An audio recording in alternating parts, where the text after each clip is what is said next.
Dear students, आज हम एक नया topic packaging of DNA helix करने जा रहे हैं। सबसे पहले इस बात की चर्चा करते हैं कि पैकेजिंग की आवश्यकता क्या है। डीएनए को पैक करना, उसकी पैकेजिंग की क्या जरूरत है। देखिए, एक एग्जांपल से समझते हैं। अगर हम देखें तो दो बेस पेयर्स के बीच की जो डिस्टेंस होती है डीएनए में, आप डीएनए डबल हेलिकल मॉडल कर चुके हैं, और वहां पर दो बेस पेयर के बीच की जो डिस्टेंस है वो होती है 0.34 नैनोमीटर। अब इतनी डिस्टेंस होती है, अब इसको अगर हम मीटर में कन्वर्ट कर देंगे तो आपको पता है कि 1 नैनोमीटर में 10⁻⁹ मीटर होते हैं, तो इसको हम मल्टीप्लाई कर देंगे 10⁻⁹ मीटर से। ए आई मीटर में दो बेस पेयर्स की बीच की डिस्टेंस। अब हमने निकालने हैं कि जो मेमेलियन डीएनए है, एक मेमेलियन सेल के अंदर जो डीएनए है उसकी टोटल कितनी लेंथ होगी। जो डबल हेलिकल स्ट्रक्चर प्रेजेंट है किसी भी एक टिपिकल मेमेलियन सेल में, उसकी लेंथ कितनी है। तो देखिए, हम क्या करेंगे, हम पहले लेंगे total number of base pair. आपको पता है कि हैप्लॉइड कंटेंट में होते हैं 3.3 इंटू 10⁻⁹, पर जब डिप्लॉइड है तो उसमें डबल हो जाएंगे, तो it becomes 6.6 into 10⁻⁹ base pair. और दो बेस पेयर के बीच की डिस्टेंस होती है इतनी। तो अगर हम इसको और इसको मल्टीप्लाई कर दें तो हमारे पास टोटल लेंथ आ जाती है 2.2 मीटर। देखिए, ये कैलकुलेट करने की क्या आवश्यकता थी, क्या जरूरत थी। देखिए, ये जरूरत ये है कि जो सेल का न्यूक्लियस होता है वो इतना छोटा होता है 10⁻⁶ मीटर, और जो डीएनए होता है उसकी टोटल लेंथ होती है 2.2 मीटर। अब आप सोच सकते हैं इतने छोटे न्यूक्लियस में इतना लंबा डीएनए कैसे आ रहा है। अब इसके लिए बहुत ही सिंपल एग्जांपल है, अगर आप समझें तो देखिए, एक रस्सी है, मान लिया जाए वो किलोमीटर की भी लंबी हो सकती है, पर आप उसको एक छोटे बॉक्स में क्या कर सकते हैं, उसको पैक कर सकते हैं। और कैसे पैक कर सकते हैं, यही हमारे पास जो टॉपिक है वो है पैकेजिंग ऑफ डीएनए। तो इसका मतलब कि डीएनए जो होता है वो पैक्ड होता है, उसमें पैकेजिंग होती है। किस तरह की पैकेजिंग होती है, ऐसा करने के लिए हमें अलग अलग एग्जांपल लेने पड़ेंगे। प्रोकैरियोट्स में कुछ और मेथड होता है और यूकैरियोट्स में कुछ और मेथड होता है। तो सबसे पहले हम बात करते हैं प्रोकैरियोट्स में। अब प्रोकैरियोट्स में क्या होता है, देखिए, प्रोकैरियोट्स का जो अगर हम एग्जांपल लें, एस्चर्चिया कोलाई, ई कोलाई जिसे कहते हैं। अब ये जो एस्चर्चिया कोलाई होता है, इसमें क्या होता है। अब सबसे इंपॉर्टेंट चीज ये है कि जब भी प्रोकैरियोटिक सेल की हम बात करते हैं तो वहां पे there is no well defined nucleus. तो वहां पे न्यूक्लियस तो होता ही नहीं। अब अगर वहां पे न्यूक्लियस नहीं होता है तो जेनेटिक मटेरियल को क्या होता है, तो here the DNA is not scattered throughout the cell. Clear. अब इसमें क्या होता है, जो DNA is held together by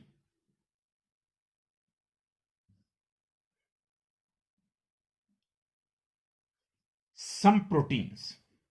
अब देखिए ये कैसे होगा। देखिए, पहले मैं आपको एक बार फिर इस पॉइंट को बता रहा हूं कि in prokaryotes like Escherichia coli, though they do not have well defined nucleus, the DNA is not scattered throughout the cell. हालांकि नहीं है, ये हम मानते हैं कि वहां पे वेल डिफाइंड न्यूक्लियस नहीं है, फिर भी डीएनए पूरे के पूरे सेल के अंदर नहीं पड़ा हुआ है। और डीएनए जो होगा वो प्रोटीन के साथ मिलकर के एक जगह पे इकट्ठा हो जाता है। DNA is held together by some protein in a region called nucleoid. ये आप +1 में भी पढ़ चुके हैं, वहां भी ये टर्म थी न्यूक्लियोइड कि जो डीएनए होता है। देखिए, मैं आपको यहां थोड़ा सा एग्जांपल बताऊं। अगर हम यहां पर देखें, देखिए, अगर ये प्रोकैरियोटिक सेल मैं बना रहा हूं तो यहां पर जो डीएनए होगा वो स्कैटर्ड नहीं होगा, वो क्या होगा, कुछ प्रोटीन के साथ मिलकर के ऐसे बीच में पड़ा होगा, और इस जगह को होते हैं न्यूक्लियोइड। अब देखिए, यहां भी क्या हुआ कि डीएनए की पैकिंग किससे होगी, डीएनए की पैकिंग होगी प्रोटीन से। तो कहां पे हुई, एक ऐसी जगह जिसको क्या बोला जाता है, nucleoid. And the DNA in nucleoid is organised in large loops held together by protein. तो ये ध्यान रखना कि जो डीएनए होगा, DNA is organised, DNA organised है। अब कैसे ऑर्गेनाइज्ड है? इन लार्ज लूप्स, बड़े बड़े लूप बने हैं इसके, और उन लूप्स को किसने होल्ड किया है? प्रोटीन ने, हेल्ड बाय प्रोटीन्स। क्लियर? अब मैं आपको एक चीज और क्लियर कर दूं यहां पर, कि डीएनए पर कौन सा चार्ज होता है? नेगेटिव चार्ज होता है। इसलिए कुछ ऐसी प्रोटीन जिन पर पॉजिटिव चार्ज हो, वो उसको क्या कर सकते हैं? होल्ड कर सकते हैं। तो इसलिए डीएनए छोटा हो जाएगा। अगर जैसे आप इस तरह से, हमने यहाँ पे मेमेलियन डीएनए की जो लेंथ निकाली वो 2.2 मीटर निकाली, इसी तरह से आप एस्चर्चिया कोलाई की डीएनए की लेंथ भी निकाल सकते हैं, कि कैसे उसमें बेस, कितने बेस पेयर्स हैं वो आपको होता है। तो इसकी लेंथ अबाउट 1.36 मिलीमीटर होती है। तो ये मैंने आपको बता दिया कि प्रोकैरियोट्स की केस में कैसे पैकिंग होती है, कि प्रोकैरियोट्स की केस में ये बात पकी है कि वहां पर वेल डिफाइंड न्यूक्लियस नहीं है, जेनेटिक मटेरियल के बाहर से कोई परमानेंट मेम्ब्रेन नहीं है, लेकिन फिर भी वो स्कैटर नहीं है। वो क्या है? वो एक ऐसी जगह पर इकट्ठा हुआ है जहां पर उसको किसने हेल्ड किया हुआ है? प्रोटीन ने हेल्ड किया, और उसके बड़े बड़े लूप्स हैं वहां पर, और उन लूप्स को हेल्ड करके रखा हुआ है प्रोटीन ने। ये बात है प्रोकैरियोट्स की। अब हम बात करेंगे यूकैरियोट्स में क्या होता है। देखिए, यूकैरियोट्स की अगर हम बात करें, यूकैरियोट्स का जो सबसे यूनिक कैरेक्टरिस्टिक फीचर है, जैसे हम यूकैरियोटिक सेल की बात करते हैं तो nucleus is well defined. Clear? तो जो यूकैरियोट्स है, वहां पे this organisation is more complex, much more complex, बहुत ज्यादा कंप्लेक्स है वहां पे। अब कैसे कंप्लेक्स है, देखिए, ये समझने की आवश्यकता है। अब डीएनए में क्या होता है? देखिए, डीएनए आपने पक्का ध्यान रखना कि डीएनए में कौन सा होता है? नेगेटिव चार्ज होता है। अब डीएनए में नेगेटिव चार्ज होता है तो इसको कोई पॉजिटिव चीज अट्रैक्ट कर सकती है। तो there is a set of positively charged basic protein. क्या है? एक set of positively charged basic proteins. आपको पता है कि जो पॉजिटिवली चार्ज बेसिक प्रोटीन्स होगी वो इसको अट्रैक्ट कर सकती है। पर एक और चीज का आपने ध्यान रखना कि जो पॉजिटिवली चार्ज बेसिक प्रोटीन होती है, इनको बोलते हैं हिस्टोन्स। अब देखिए कि डीएनए पे चार्ज आ गया नेगेटिव, और हिस्टोन पे चार्ज है पॉजिटिव। अब इससे क्या होता है? अब पहले तो एक चीज ये हम बताते हैं कि ये जो पॉजिटिव चार्ज है वो किस तरह से आएगा। आपको होता है हमारे पास जो अमीनो एसिड्स होते हैं, अमीनो एसिड्स मतलब प्रोटीन के मोनोमर्स, वो तीन टाइप के होते हैं: एसिडिक, बेसिक और न्यूट्रल। अब ये जो हिस्टोन्स होती है ये बेसिक प्रोटीन होते हैं, तो इसका मतलब है इनमें they have abundance of, abundance का मतलब बहुत ज्यादा, abundance of basic amino acids, basic amino acids. और कौन कौन से वो बेसिक एमिनो एसिड्स होते हैं? जो बेसिक एमिनो एसिड्स होंगे वो होंगे लाइसिन, लाइसिन एंड आर्जिनाइंस। तो ये जो एमिनो एसिड्स होंगे जो बेसिक नेचर के हैं, ये हिस्टोन्स में बहुत ज्यादा होंगे, इसलिए इन पर कौन सा चार्ज आएगा?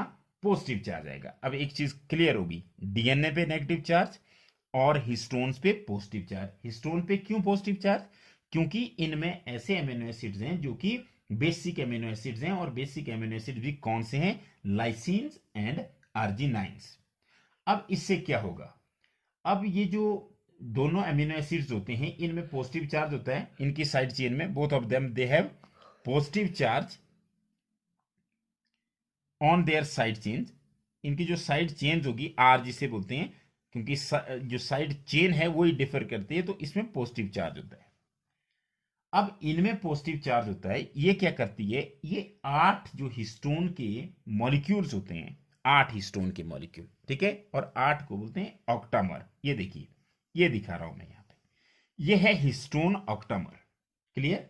Histones are organise to form a unit of 8 molecule, और इस यूनिट को बोला जाता है हिस्टोन ऑक्टामर। क्या हुआ हिस्टोन ऑक्टामर?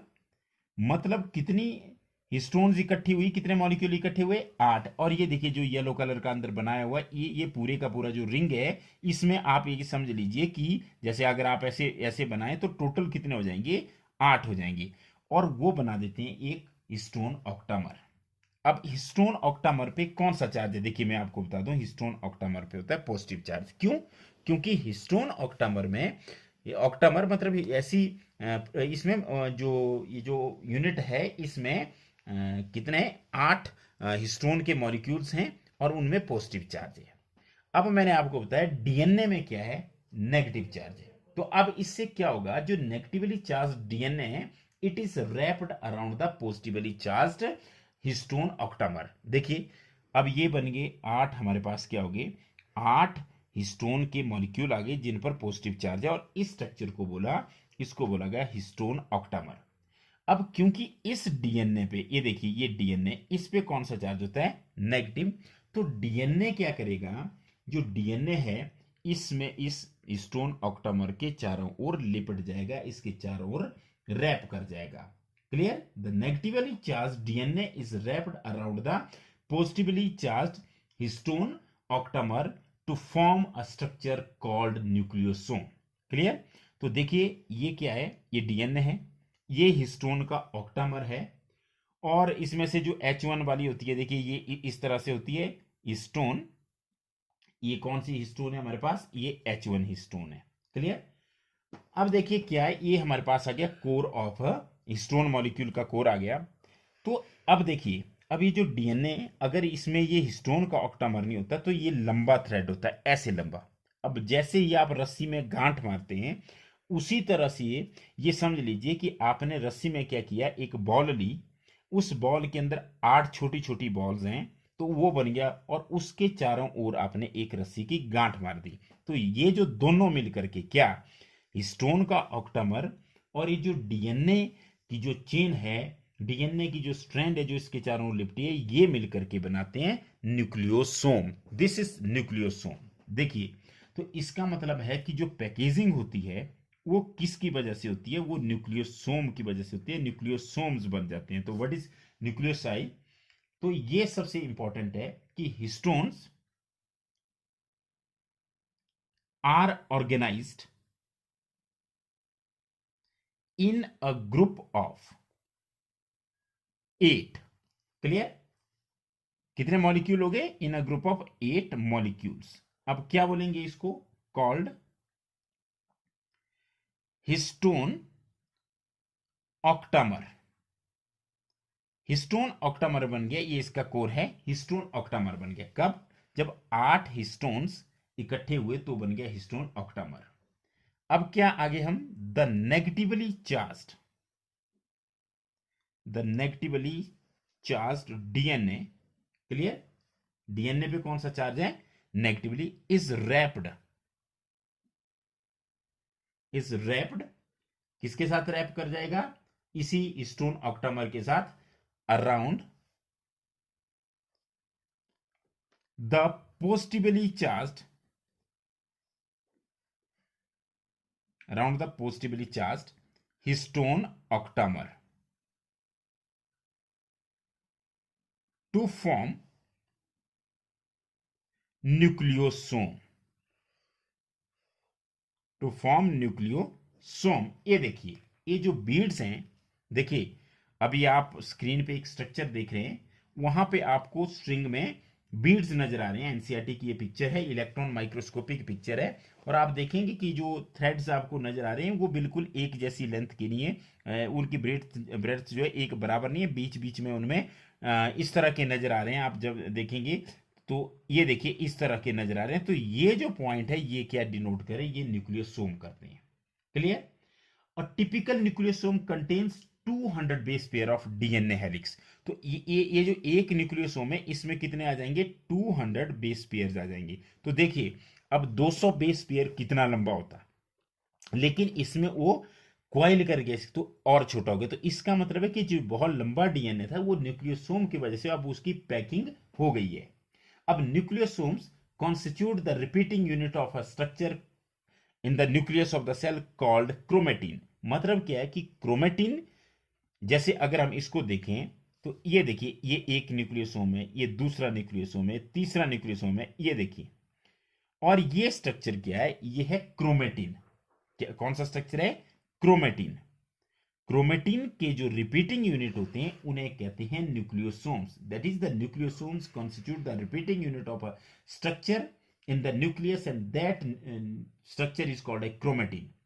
और क्रोमेटिन बेसिकली क्यों होते हैं? क्योंकि ये थ्रेड लाइक होते हैं और ये स्टेन्ड बॉडी होते हैं।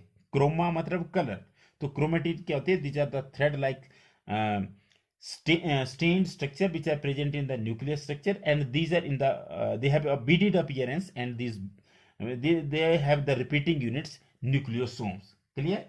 और जो न्यूक्लियोसोम्स होते हैं वो बिल्कुल कैसे दिखते हैं? Nucleosome are seen as beads on string, जिसकी में जो आपको एक पिक्चर दिखाई उसमें आपको ये बीड्स ऑन द स्ट्रिंग साफ नजर आएंगे जब आप इसको इलेक्ट्रॉन माइक्रोस्कोप पे स्टडी करेंगे।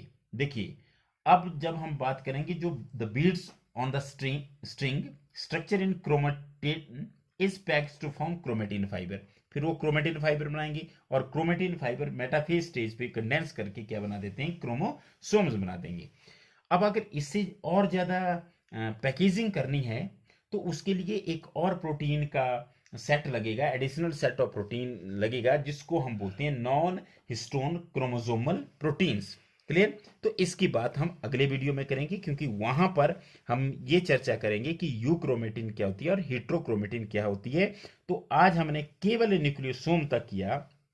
हमने ये बोला कि डीएनए जो होता है वो बहुत लंबा होता है, पर इतने छोटे से न्यूक्लियस में इसलिए आ जाता है क्योंकि उसकी पैकेजिंग हो जाती है। और पैकेजिंग किस कारण होती है? डीएनए में नेगेटिव चार्ज होता है और सेल के अंदर, यूकैरियोटिक सेल के अंदर ऐसी प्रोटीन्स होती है जिनमें पॉजिटिव चार्ज होता है, मतलब बेसिक प्रोटीन्स होती है। और उन बेसिक प्रोटीन्स को होते हैं हिस्टोन्स, और 8 हिस्टोन्स के मॉलिक्यूल का एक ऑक्टामर बन जाता है, जिसके सराउंड में नेगेटिवली जब डीएनए के 200 बेस पेयर जो है वो लिपट जाते हैं, क्वाइल कर जाते हैं, और जो स्ट्रक्चर बनता है that structure is called as nucleosome. तो ये जो न्यूक्लियोसोम है, तो देखिए इसकी वजह से डीएनए जो हो गया वो कंडेंस हो गया, पैक्ड हो गया, और ये जिस स्टेन्ड बॉडी के, जिस बीडेड बॉडी के ये कॉन्स्टिट्यूएंट्स है उसे कहते हैं क्रोमेटिन। क्लियर? और क्रोमेटिन फिर आगे जाकर के क्रोमेटिन फाइबर बनाती है, और क्रोमेटिन फाइबर और कंडेंस होकर के क्रोमोसोम्स बनाते हैं। तो उसकी बात हम अगले वीडियो में करेंगे। Thank you very much.